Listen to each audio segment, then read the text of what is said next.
The crystal spires of Zephyria Prime gleamed like frozen starlight against the purple twilight sky. Inside the royal palace, Princess Kalathara sat in her floating chair, watching the celebration below through her chamber's transparent wall. The festival of bonding filled the grand plaza with thousands of her people, their iridescent scales shimmering as they performed the ancient mating dances at 24 cycles old. Kalathara should have been down there among them. She should have been choosing from dozens of suitors, her own scales flashing the brilliant patterns that would announce her selection of a life mate. Instead, she remained hidden away. As she had for every bonding festival since reaching maturity, the door chimed softly behind her. "Sister, you're missing the ceremony again." Prince Vextar entered, his silver and blue scales rippling with concern. Unlike Kalathara's dull gray skin, his natural coloring marked him as a prime specimen of their species. Where her legs ended in useless stumps from a birth defect, his powerful limbs carried him with the fluid grace expected of Zephyrian royalty. "I'm not missing anything," Kalathara replied, not turning from the window. "There's nothing down there for me." The council grows impatient. "Father spoke with me today about succession plans." That made her turn. Her floating chair pivoted smoothly, responding to her neural commands, the one part of her body that functioned perfectly. "Already? I thought I had more time." "Princess, you know our laws? If you don't choose a mate by your 25th cycle, the crown passes to me." Vextar moved closer, his voice gentle. "I don't want the throne, but the bloodline must continue. The nobles say I'm cursed, that my deformity makes me unworthy."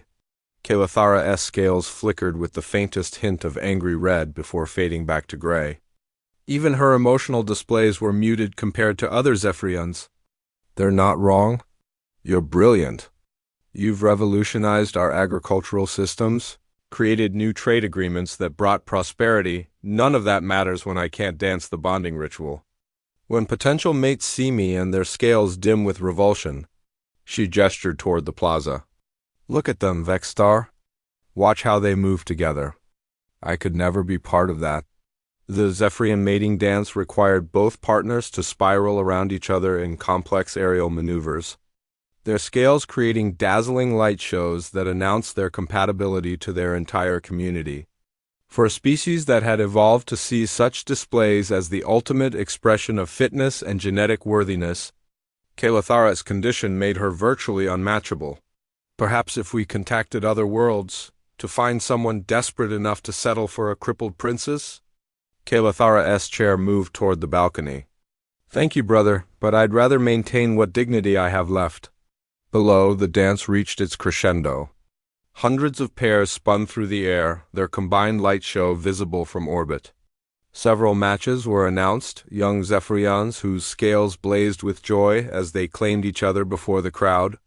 The sight that should have filled Kalathara with hope only deepened her isolation. A soft knock interrupted her brooding. A palace servant entered, scales flickering nervous yellow. "Your Highness, the Terran delegation has arrived for tomorrow's trade negotiations. They're requesting an audience." "Send them to my brother. He handles most diplomatic functions now. They specifically asked for you, Princess." "Something about agricultural innovations?" Kalathara sighed. The Terrans had proven surprisingly effective trading partners, despite their odd appearance and strange customs. Unlike most species in the Galactic Council, they seemed genuinely interested in knowledge exchange rather than just resource extraction. Their representative had specifically requested meetings about Zephyria's new farming techniques. "Very well. Schedule it for morning session." The next day, Kalathara prepared for the meeting with her usual efficiency. She wore formal robes that concealed her chair's bulk, positioned herself behind her work desk, and activated the holographic displays showing Zephyria's agricultural data.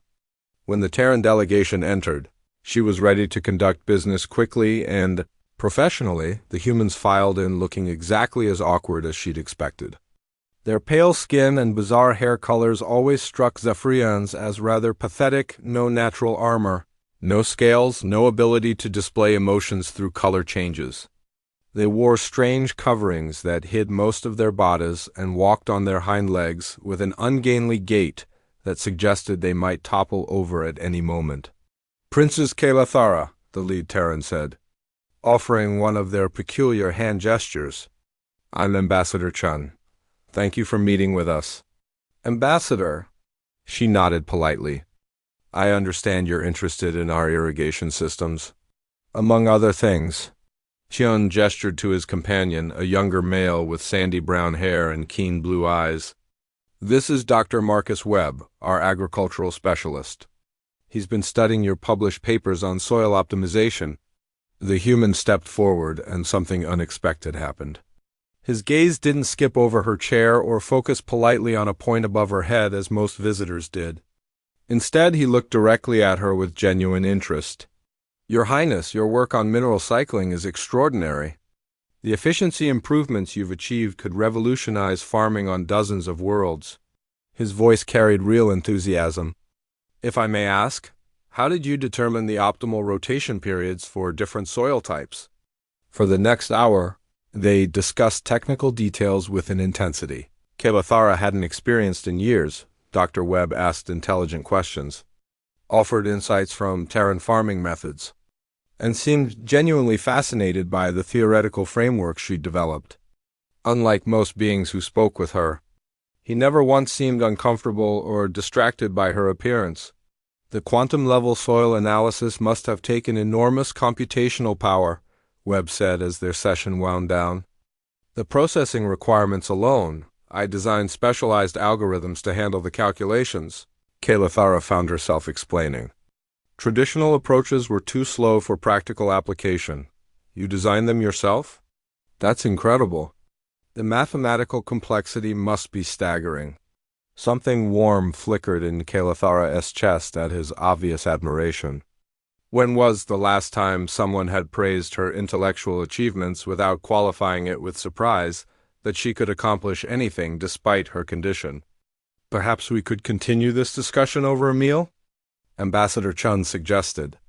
"Dr. Webb has several theories about cross-species agricultural collaboration that might interest you." "I'm afraid my schedule is quite full." "Please," Webb interrupted, then caught himself. "Forgive me, Your Highness. I didn't mean to be presumptuous. It's just, your insights could help feed millions of people across the galaxy. The potential applications are extraordinary." Kalathara studied his face. There was no pity there, no polite tolerance, just genuine excitement about ideas and possibilities. It had been so long since anyone looked at her that way. "Very well. The palace dining hall serves meals at the 7th hour." When the delegation departed, Vextar appeared at her doorway. "How did the meeting go?" "Surprisingly well. The humans are more sophisticated than I expected." "Good, Father will be pleased. The trade agreements with Terra have been quite profitable." He paused. "The young one seemed quite interested in your work." "Dr. Webb?" "Yes, he asked intelligent questions. He also couldn't stop staring at you." Kalathara's scales flickered with faint amusement. "I'm sure he was simply curious about Zephyrian physiology. Humans find our appearances quite alien, if you say so." But Vextar's tone suggested he'd noticed something his sister had missed. That evening, Kalathara arrived at the dining hall to find Dr. Webb waiting alone. He stood when her chair approached, offering another of those peculiar human bows. "Where are your companions?" she asked. "Ambassador Chun had to attend to urgent communications from Terra. I hope you don't mind dining with just me." Something in his tone suggested this hadn't been entirely accidental, but Kalathara found she didn't mind. The formal dinner proceeded smoothly, their conversation flowing between agricultural theory and broader scientific concepts. Webb proved surprisingly knowledgeable about subjects far beyond his specialty, and his perspective on galactic trade policies offered insights she hadn't considered. "Your people are remarkable innovators," she said, as servants brought the final course. "Most species focus on exploitation of resources. Humans seem more interested in understanding and improvement. We've learned from necessity. Terra isn't naturally hospitable. We've had to adapt it to support our population."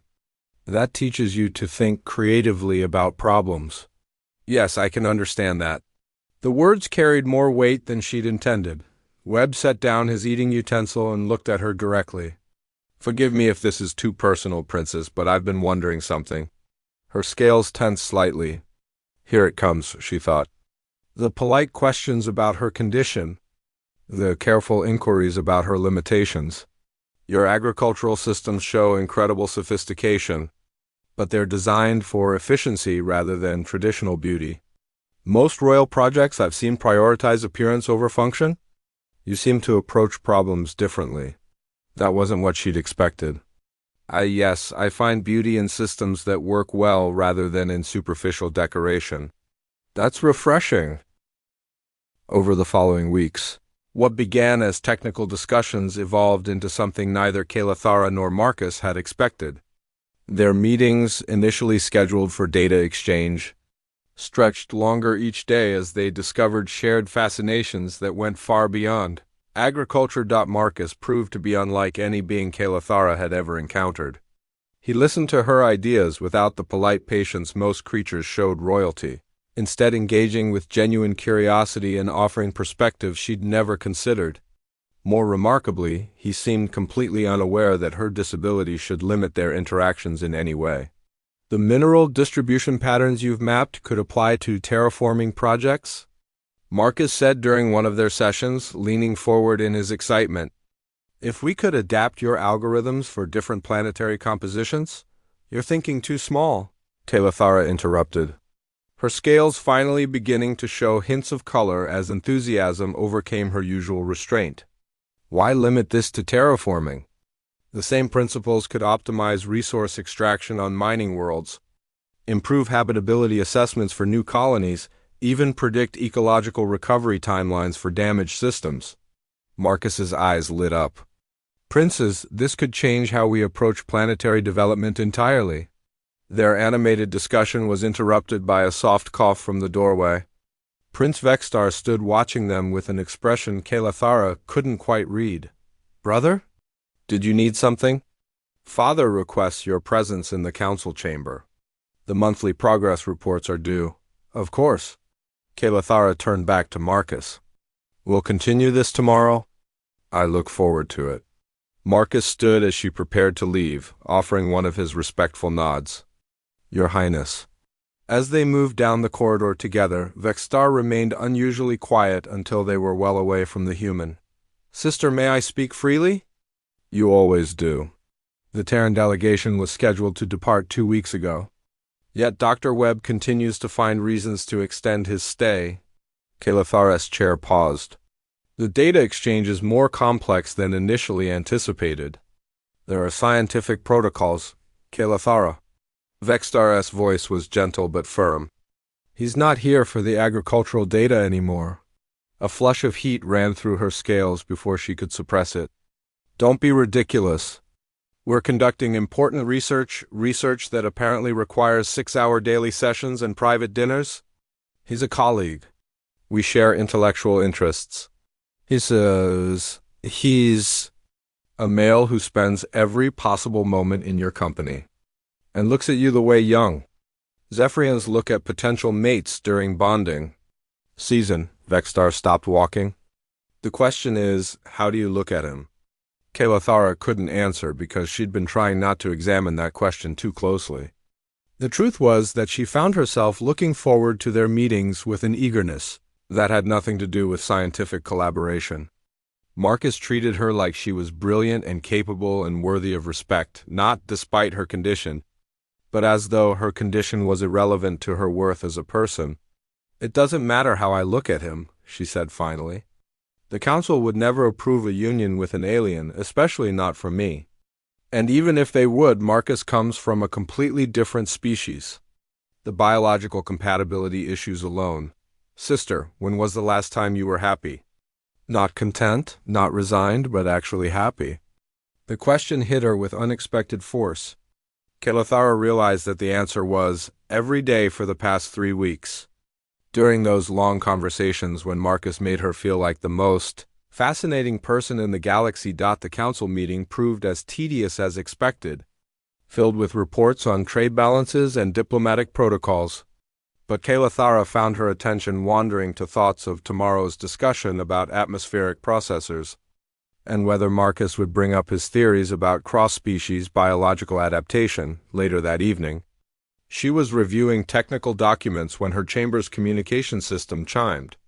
"Princess, Dr. Webb is requesting permission to visit." "At this hour?" She checked the time well past normal diplomatic hours. "Send him in." Marcus entered looking unusually uncertain, carrying a small wrapped package. "I apologize for the late visit. I wanted to give you something before I lose my nerve." "Give me something?" "It's nothing formal, just a small gift from Tara." He set the package on her desk. "Something that made me think of you." Inside the wrapping was a delicate crystalline structure that caught the room's light and scattered it in rainbow patterns. But unlike Zephyrian crystals that displayed fixed designs, this one seemed to shift and change as she moved it. "It's called a growing crystal. We cultivate them on Terra, but each one develops its own unique pattern based on the environment where it grows." Marcus's voice carried nervous warmth. "They're prized not for conforming to any standard of beauty, but for the complexity and originality they achieve through their individual development." Kalathara held the crystal up to the light, watching the patterns dance.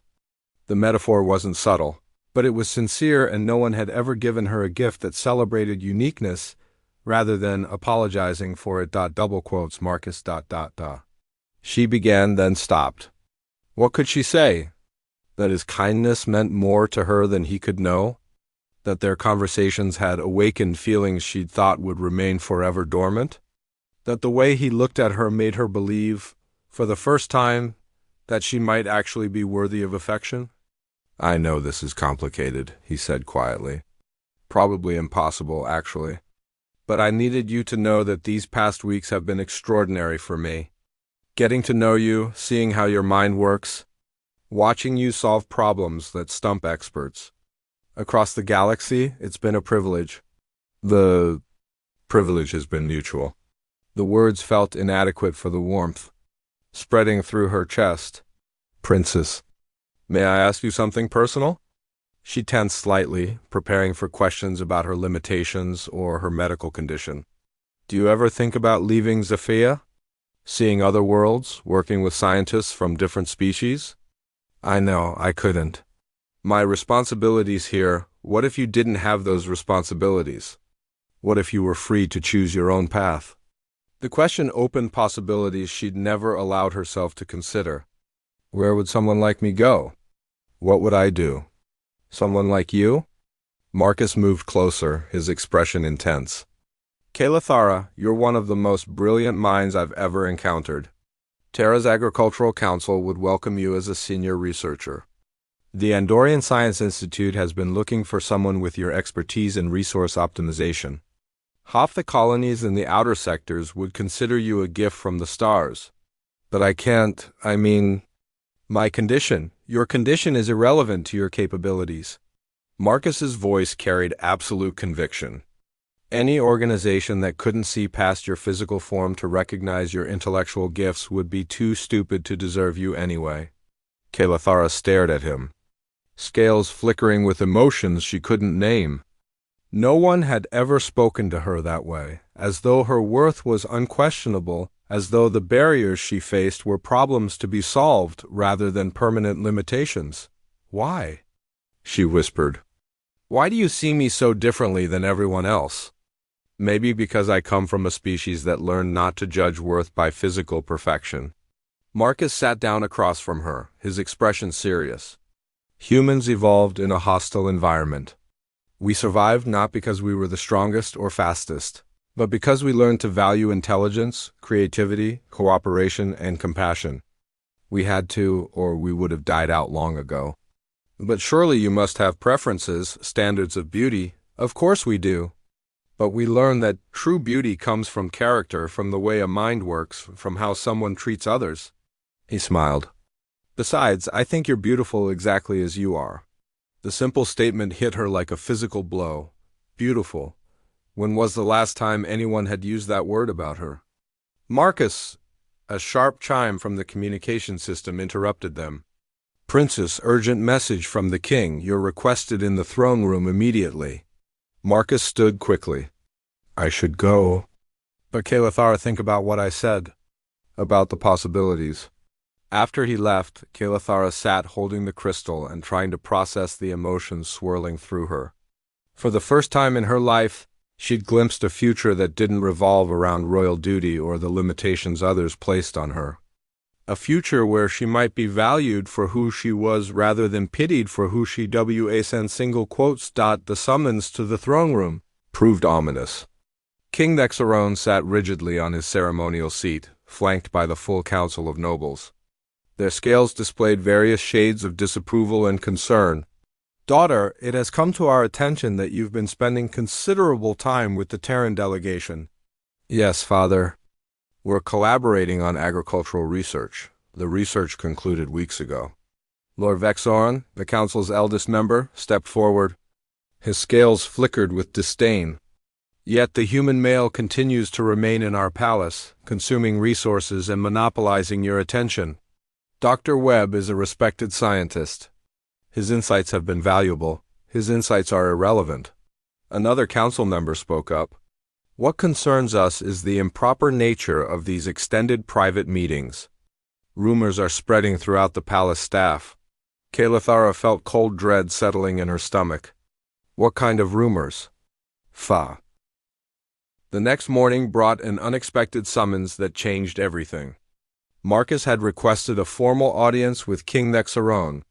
Following diplomatic protocols that suggested something far more serious than casual conversation, Kalathara arrived at the throne room to find it filled with the full royal court. Council members stood in their formal positions, scales displaying various shades of curiosity and concern. The human delegation occupied the petitioner's space, but Marcus stood alone before the throne, wearing what appeared to be ceremonial Terran formal wear. Dr. Webb, King Nexaron's voice echoed through the chamber. You requested this audience on a matter of utmost importance? Yes, Your Majesty. Marcus's voice carried none of his usual casual warmth. Instead, he spoke with the formal precision of diplomatic protocol. I come before you to make a formal request according to the ancient laws of Zephyria and the interstellar treaties governing cross-species relations. Murmurs rippled through the assembled court. This wasn't a casual visit or even a standard diplomatic exchange. Marcus had invoked formal legal frameworks that demanded serious consideration. State your request, the king commanded. Your Majesty, I formally request permission to court your daughter, Princess Kalathara, with the intention of seeking her hand in a permanent life bond. The throne room erupted in shocked gasps and agitated scale flickering. Several council members began speaking at once, their voices creating a cacophony of outrage and disbelief. Silence. King Nexaron's command cut through the noise. When quiet returned, his eyes fixed on Marcus with an expression that could have frozen starlight. Human, are you fully aware of what you're requesting? Completely, Your Majesty. I'm requesting the right to court Princess Kalathara according to Zephyrian customs, with the goal of forming a permanent union recognized by both our peoples. This is outrageous, Lord Vexoran sputtered, his scales flashing angry red. The royal bloodline cannot be contaminated with alien genetics. The very suggestion is legally permissible under interstellar law, Marcus interrupted smoothly. Article 12 of the Galactic Unity Accords specifically protects the right of consenting adults from different species to form recognized unions, provided both parties' governments acknowledge the legitimacy of such bonds. Ambassador Chun stepped forward, producing a data tablet. Your Majesty, Terra formally recognizes such unions and extends full diplomatic protection to any Terran citizen entering into a legitimate cross-species marriage. But the biological impossibility, another council member began, is irrelevant to the legal framework, Marcus replied. Many successful cross-species unions exist throughout the galaxy without biological offspring, focusing instead on emotional, intellectual, and spiritual bonds. King Nexaron leaned back in his throne. scales cycling through colors that indicated deep thought. Dr. Webb, setting aside legal technicalities, explain to me why you believe yourself worthy to court a princess of Zephyria. The question hung in the air like a challenge. Everyone present knew about Kalathara's condition, her lack of suitors, the impossible situation she represented for the royal succession. The unspoken assumption was that any alien willing to consider her must be desperate or defective himself. Marcus straightened, and when he spoke, his voice carried absolute conviction. Your Majesty, I don't consider myself worthy of Princess Kalathara. She is the most brilliant individual I've ever encountered, with an intellect that could revolutionize dozens of worlds. Her innovations in agricultural science alone have the potential to prevent famines across the galaxy. Her insights into resource optimization could reshape how we approach planetary development. He paused, looking directly at Kalathara for the first time since entering the throne room.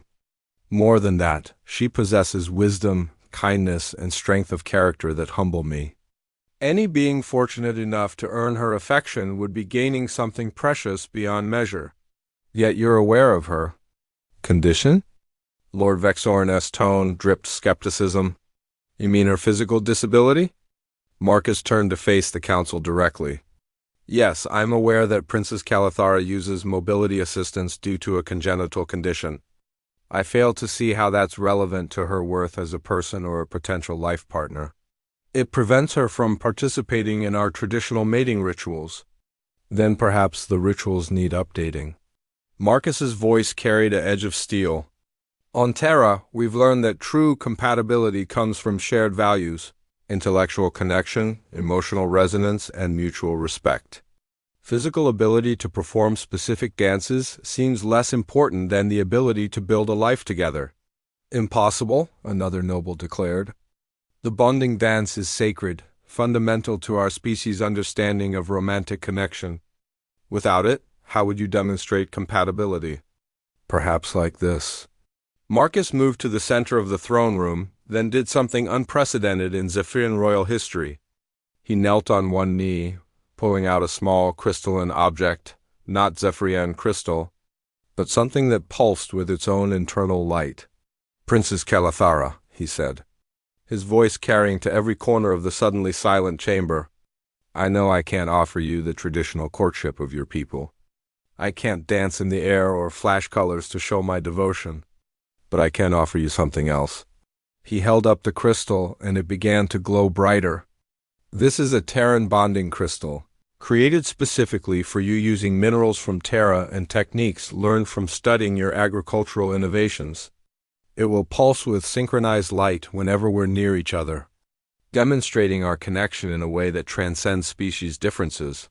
The crystal in his hands began to resonate, and incredibly, the growing crystal he'd given her the night before still in her possession began to pulse in response, creating a harmony of light that was visible to everyone present.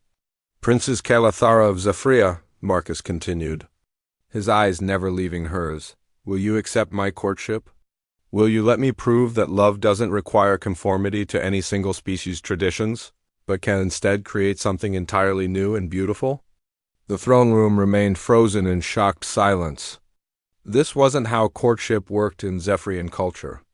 It wasn't how diplomatic relations were supposed to function.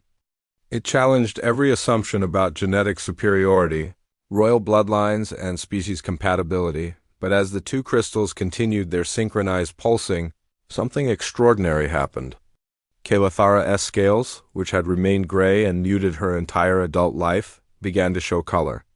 Not the brilliant displays of traditional Zephyrian emotion, but soft, warm hues that seemed to reflect the crystal's light. You would truly want this? She whispered, her voice barely audible. Despite everything they've told you about me, about my limitations?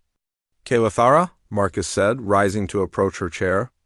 Your supposed limitations are largely other people's failures of imagination. You've achieved more from this chair than most beings accomplish with full mobility.